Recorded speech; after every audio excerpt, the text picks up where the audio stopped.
I downloaded Tinder because I was really bored and honestly, I was quite lonely. This was back in 2020 when the whole COVID thing finally started to die down a little bit.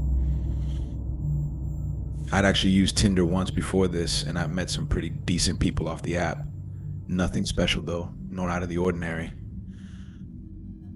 That was the last time I used Tinder, and the last time I'll ever use a dating app again. I met this blonde girl named Haley. She seemed okay at first, hence why I met up with her in the first place. I thought she was cute, and I just really wanted someone to connect with. We seemed to really hit it off, so that's when we decided we should meet up.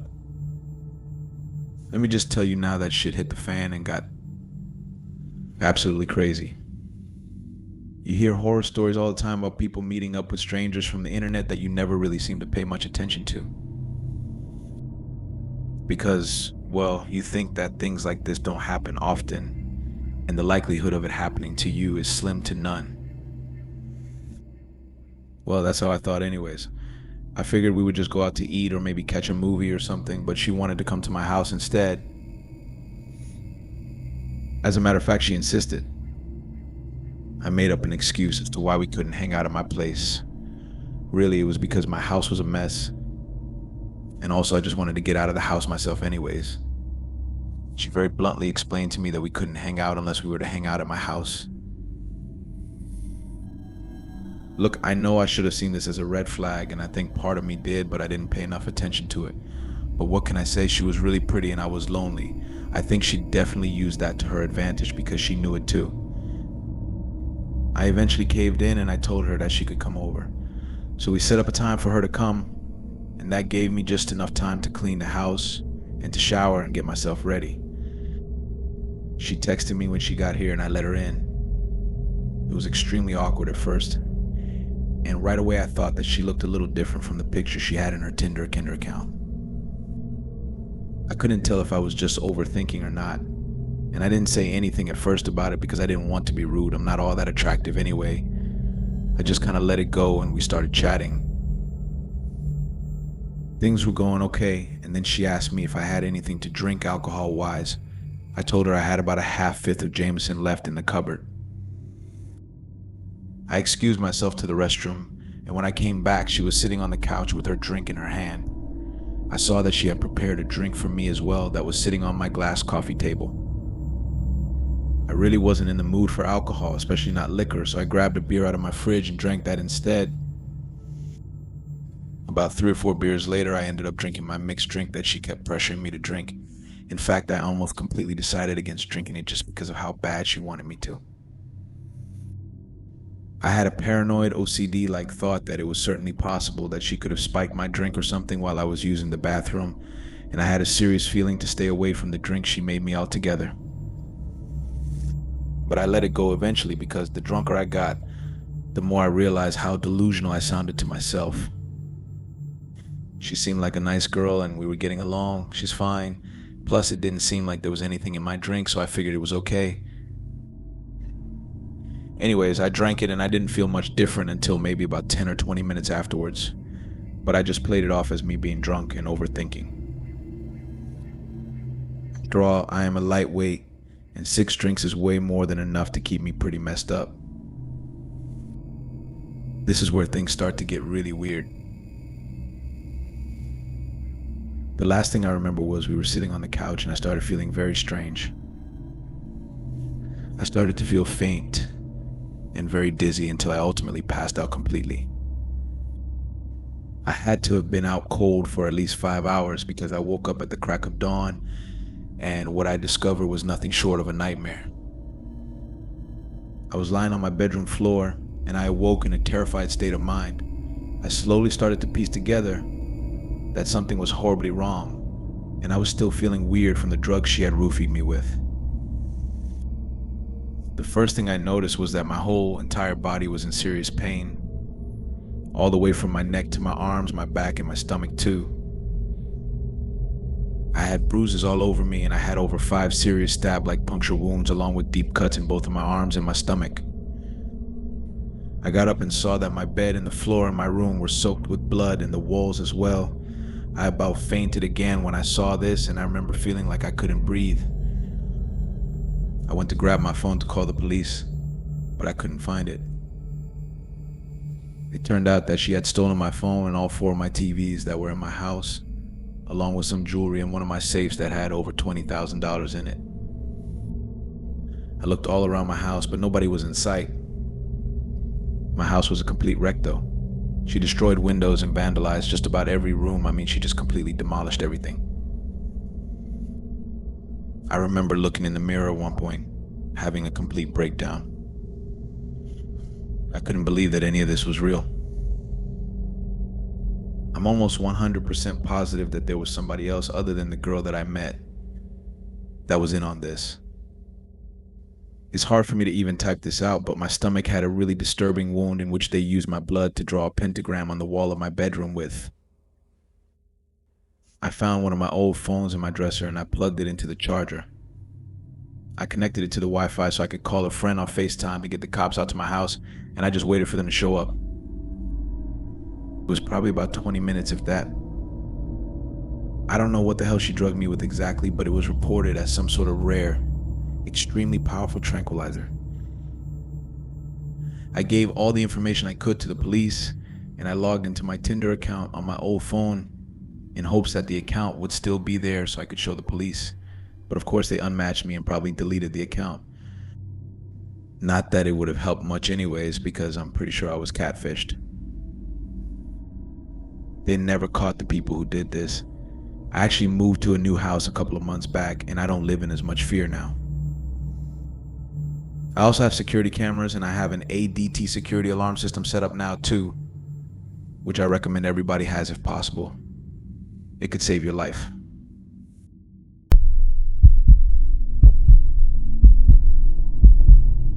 When I was in college, I pondered the idea of trying out some dating apps like Bumble and Tinder for no reason other than to meet new people and to cure some of my own boredom.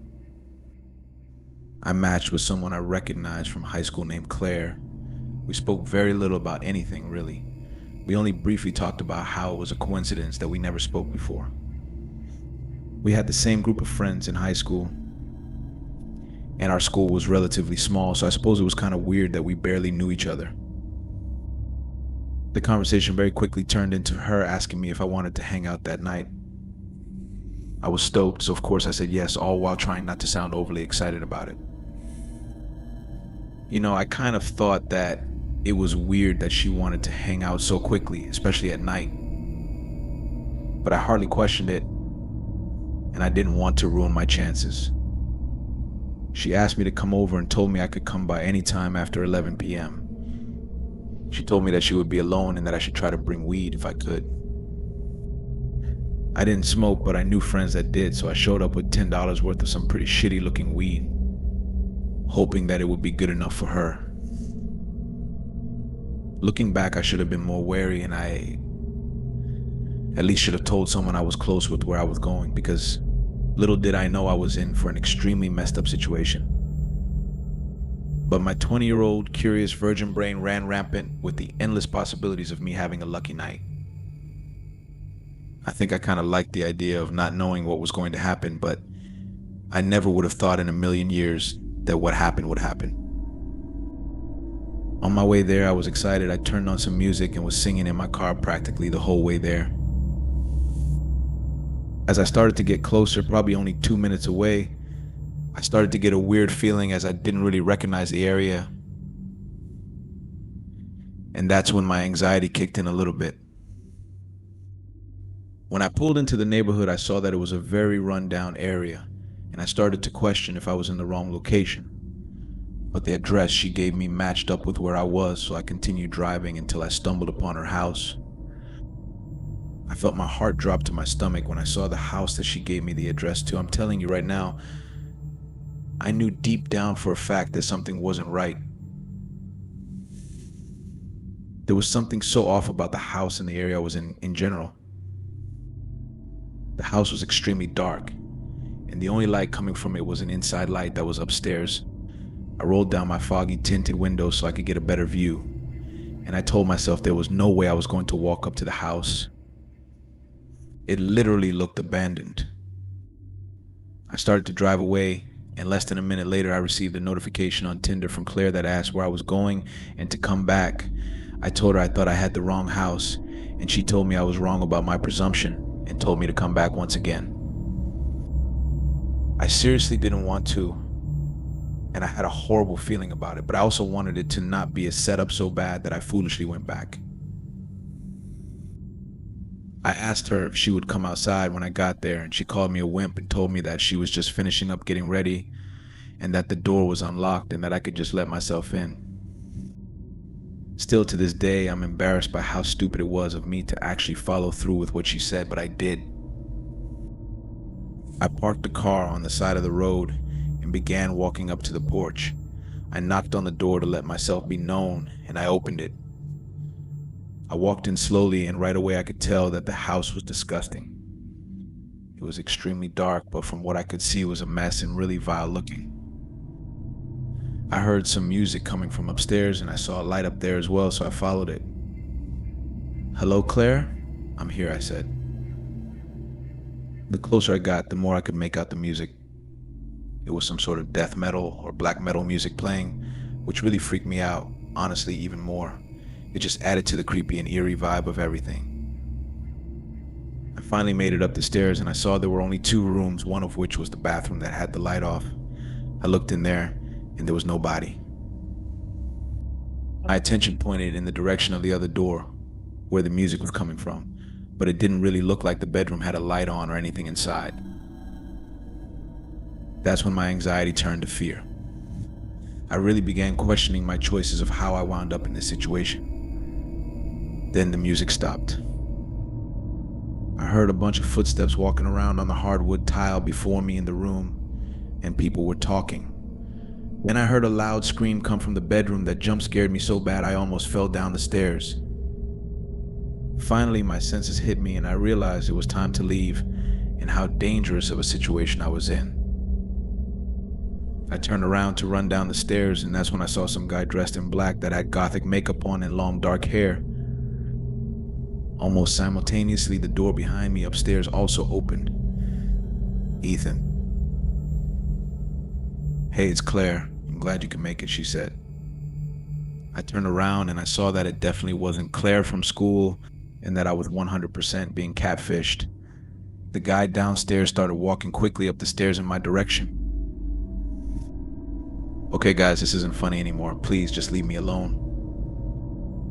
They both started laughing and calling me names. I knew my only option was to fight or to run, so I thought running would be the best option.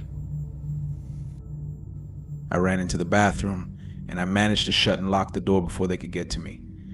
They both started banging on the door and twisting the doorknob profusely, extremely hard, and told me to let them in. I looked all around for something I could use as a weapon, and the next best thing I could find was a toothbrush. I knew that wasn't going to help much, but I figured it was better than nothing. I thought I could stab them in the neck or the eye with it if I really had to, and it came down to it. I started panicking even more when I fully realized the severity of the situation I was in. I opened the shower curtain, and I saw there was a window that looked pretty small, but I had to try my luck. It was pretty much my only option at this point. I opened the window, and I managed to fit through it. Just as I landed on the roof, I almost slipped and fell to the ground. Luckily, I didn't though, and I caught myself. I made my way around the house while still on the roof as I was looking for the safest way down. I managed to find a trampoline in the backyard that I could jump on to get the hell out of there. I ran like hell all the way to my car, and there wasn't a sign of either of them. They didn't chase me down or anything. I drove away, and I called the cops and gave them all the information I had to give. I told them I was driving home, and I gave them the address of the place. The police later stopped by my house that night to tell me what they discovered and so I could make a better statement. Apparently the people who were setting me up were a group of people in some sort of black metal band that killed innocent people by luring them off dating apps like Tinder by using a pretty girl as a catfish. In the house, which was abandoned by the way, the police discovered 2 dead bodies of 2 girls that were my age and tons of blood. I think the police actually caught 2 of the murder suspects but are still looking for the rest of them. Apparently, the group called themselves Holy Eternity or something like that. People are really messed up, and I was almost murdered that night. I've never touched a dating app since, and I don't think I ever will.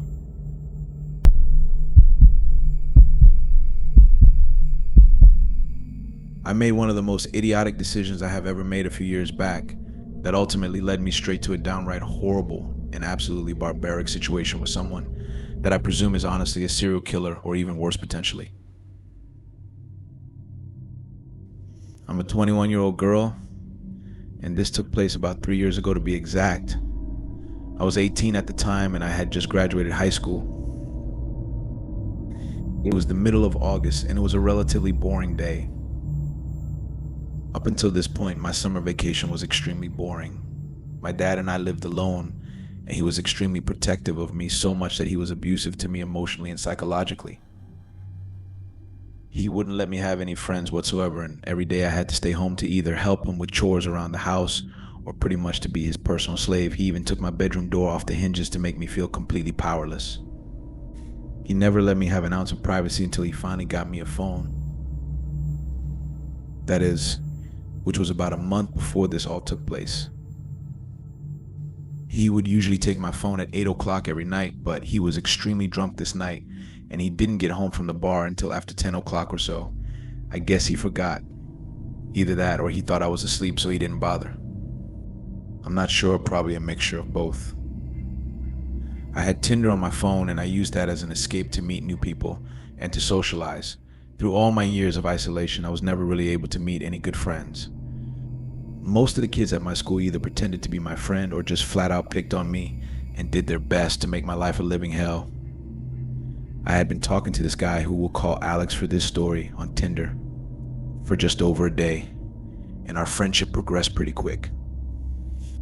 I had to be careful though because my dad would snoop through everything on my phone, so I had to delete anything on it that my dad would not be okay with every night before giving him my phone, which 100% included Tinder. He would have killed me if he knew I was on there.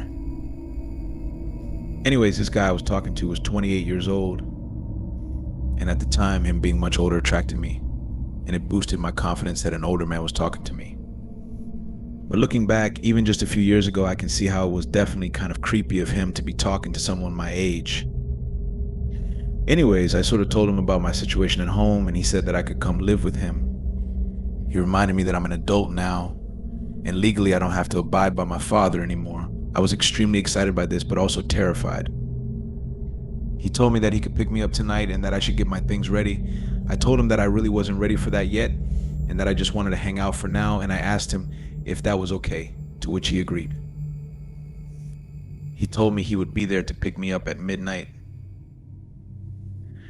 and I said okay. I told him that I needed to be back home by 4 a.m. and he said that was okay too. I also told him not to drive down my driveway and to just park on the side of the road and to text me when he's here and that I'll just come out. My dad's house had kind of a long driveway and I was scared that my dad would somehow hear him pulling up and wake up, so I figured him parking further away would be much safer for us. He then told me that he preferred to talk over text, and so he asked me for my number. I gave it to him, but I told him that on any other normal night, unless prompted otherwise, to not text me after 8 p.m. He already knew about my dad, so he agreed. Sure enough, Alex showed up like 5 minutes past 12 p.m. and he texted me to let me know he was outside like I asked him to. I texted him back and said that I'll be out in just a few minutes. I snuck out of my window and I started making my way down the driveway, and I didn't see any sign of Alex. Like I said before, my dad has a decently long-sized driveway and each side has a bunch of trees that outline the entirety of the driveway all the way down to the end of the road by the mailbox. I thought it was weird because I figured I would see a light coming from his car or something, but I think I just figured he had his car turned off to be more low-key and less suspicious since he knew about my dad. As I was walking down the driveway, I was probably about halfway to the road and started to hear some whispering. I sat there for a moment just observing, and then I heard a man burst out in laughter and quiet down really quickly again. And then the whispering continued. I started walking again, ever so softly, and I made it within probably 20 feet of who I thought was Alex. I could finally start to hear what was being said. I came to the conclusion that he was on the phone because he was having a conversation, but nobody was speaking back from what I could hear. Now I can admit I was eavesdropping, and this isn't something I would normally do, but given the circumstances of the situation, I'm pretty sure you could understand why I had my guard up so high. I'm extremely glad I did, because I would probably be dead right now if I hadn't. And that's when I heard the most sickening and disturbing thing I've ever heard in my entire life. He began bragging to whoever he was on the phone with about how he was waiting for me and how he was going to rape me, and I quote, keep me alive for as long as possible. I literally almost puked when I heard this, and I made a bit of ruckus apparently, because right after, Alex seemingly became eerily and abruptly quiet. I thought about running back inside, but I thought I had a better chance of just hiding. I ran back in the direction I came from towards the house, and I took a hard right into the woods, and I hid in this spot that I knew about. I figured I would be safe for now. About 5 minutes had passed, and not a single noise came about, and I got a text. It was from Alex. "Where are you?" he asked. Obviously, I ignored it. And then I turned my ringer off. He then began blowing my phone up with messages and calls until I finally picked up after probably the 5th time of him calling me. I thought it would be a much better idea to answer the phone and to come up with a lie and make an excuse about how I can't come tonight and how I'm really sorry and that we should hang out another time. He didn't buy it though. I think he knew I was on to him. He started getting extremely angry with me and tried to make me feel bad by telling me I wasted his time. And that's when his true colors came out. He started cussing me out and telling me about how horrible I am and how no guy will ever love me and that sort of thing. Then he said something that truly frightened me to my core. "I know where you live. Just remember that. I hope you sleep tight, honey. I'll see you soon." Then he hung up. Almost right after that, I heard a car turn on and speed off, and that was thankfully the last time I heard from him. I really wanted to keep the peace because he knew where I lived, and I was just hoping he would stay away after this. I lied awake all night in bed, wondering if he was going to come back or not, and I was terrified he was going to kill me. I blocked him on Tinder and from my phone number as well, and I called my grandmother the very next morning while my dad was at work, and I told her what happened. Completely confided in her about my dad and told her about how horrible he had been to me my whole life. She came and picked me up, and we didn't tell my dad anything at all about what happened. My grandma always knew my dad was horrible, but she never knew truly just how bad he was to me at home. I was too scared to tell anyone about it for the longest time, but it was truly the best decision I've ever made. I've since been much happier, and I'm working on getting my own place with my girlfriend. Life has been moving along, and I've been healing and getting better each day. I tried to contact the police, but they told me they couldn't do anything without any proof, so I knew I was screwed. It's more than likely that Alex is still out there hurting others, if that's even his real name.